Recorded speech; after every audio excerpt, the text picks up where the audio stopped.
This is Dormouse03 continuing my Max Payne 3 old school difficulty walkthrough, and this is chapter 11. So I'm going to preface this by saying that there are some cuts in this video where I chopped out some of me running around and picking up ammo and looting things, just because I wanted to fit this into 2 videos. And it was a little bit over, and so I cut out some of the walking around, which is probably less interesting than how you kill the enemies. So this part right here can be tricky on old school because you don't have any painkillers, and these guys can kill you pretty quickly. And so the best strategy that I found to kill these guys was to kill those first few, and then I have such a hard time seeing these guys in this room from back in that corridor, and so I come up here and sit behind this piece of cover right here and pick off all the rest of the people because they don't really rush you. The only time that someone will rush you is coming through that door to the right. And so I'm able to either blind fire or use bullet time to clean up all the rest of these people. So this was the best strategy that I found for this section. I spent some time trying to hang back into the corridor in the rooms and pick people off, but I just wasn't having too much luck with that because they would hide, and I wasn't able to be as accurate as I wanted to be with killing them, and it took too damn long. So I found this to be a better way to go for me anyway. So that's that room, nice and simple. And you definitely do want to go back and look in all of those rooms and pick up a couple of painkillers in the rooms in the back there. And I think I kept this part in, actually.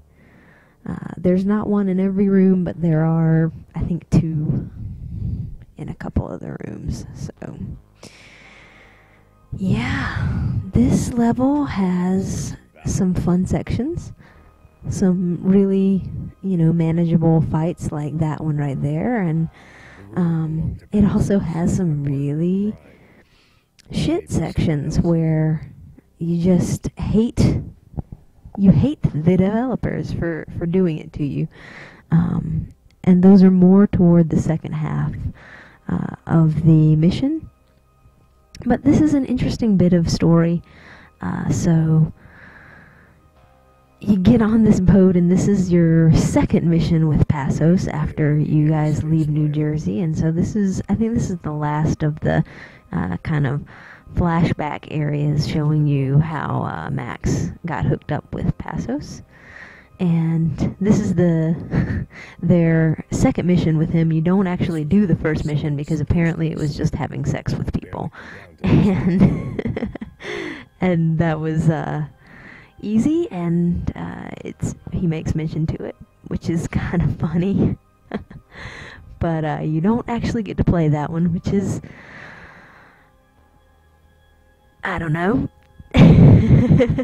Could have been fun. But in any case,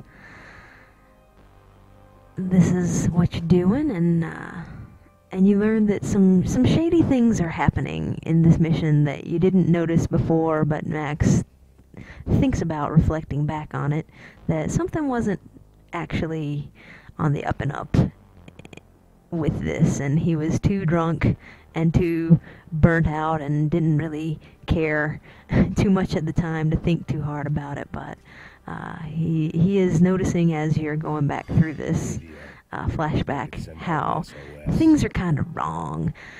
So after you spend a couple minutes and pick up all the stuff in there, because there is a good bit of things. There's several clues within those sections. I think there's a golden gun piece in one of the rooms, so you do want to explore that section back there pretty well. And then you're gonna go on to this next little bit, which can be kind of tricky because there's just not any cover right here. So I run over to this corner right here and take people out from this spot right here. because I tried to take them out downstairs, and just I got too lit up by bullets in that area where you start off. So I used my bullet time, I ran up here, and then I used this vantage point right now to clean up these guys.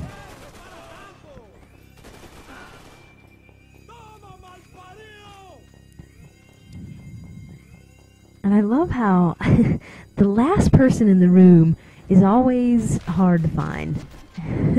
Because he's like, oh my god, he's killed all of my friends. What am I gonna do? And they like to play chicken with you a little bit. So now you gotta turn off these. There's 2 valves that you have to turn off to be able to breathe. And I don't know if there's a time limit on this. I would assume there is, but there's really not much to do in this room anyway, so unless you have to go make a sandwich and don't pause it, you probably should be okay. And after you shut off the second valve, there will be a couple other guys coming through the doors in front of you, so be careful. Bring it back to smelling like suntan oil, stale margaritas, and suntan oil, stale margaritas, and greed. I think that that's one of the lines that I like the most in this game, and there are a lot of clever lines that Max says. And how am I not hitting him there? Sometimes you just have the camera tilted a little bit to the wrong way, and it just looks like he should be shooting the person, and he's just not. That's just how it works sometimes with the blind fire. You gotta have your camera tilted in exactly the right location. So you come through here, and this is the start of the sections where you're like, why? Why did they do this to me? Because you're going to be going up some stairs, and whenever you're going upstairs, it's never, and there are guys up above you, it's just never a good thing, because, and this part right here is not the worst of them. This one's actually not too bad, because there's only a couple of guys, and they all sort of are up in that area where it's pretty easy to see them and take them out. Now you will have multiple sections like this, and the rest of them are much worse than that right there, and I'll talk about them when we get there. But it's not kind. It's not kind at all to put you down on these little steps and then have a bunch of guys who are in cover and you can't see them and they can see you, and it's just unfair. But you pick up those painkillers, you come through this door, and then you'll be killing a couple more guys that you get to jump on because they are turned around trying to find whatever is on the boat. And I'm not sure that it actually ever says. I mean, that guy De Silva has his theory that it was money that they were smuggling and looking for, but you never really get confirmation on that. It's kind of a plot thread that they don't exactly follow through all the way, and that's something that I noticed about this story. I think it's a good story. I enjoyed it. It's definitely more than, here are some guys, kill them, or these guys are bad, shoot them in the face. It's more than that, which is something that I like in my games. I mean, a good mindless shooter is fine, but I prefer my games to have a little bit more depth to them than that, and this one definitely has that. But there are places where it's like they have threads of plot that they just don't exactly tie together real well, and I think that they might actually do that on purpose to some degree, because you know, Max even says, I didn't fully understand it and I probably never will, but sometimes the best solution to a complicated problem is a simple answer. So you get sort of his mentality of, and be careful going through this door because I believe there is a guy in here, or two guys maybe. Yep, hiding behind the bed, hiding over there, and there's one in the bathroom as well. So just be careful in this room. And you'll see the guy in the bathroom when I go in there. So just be careful coming around that corner because he will pop out right here.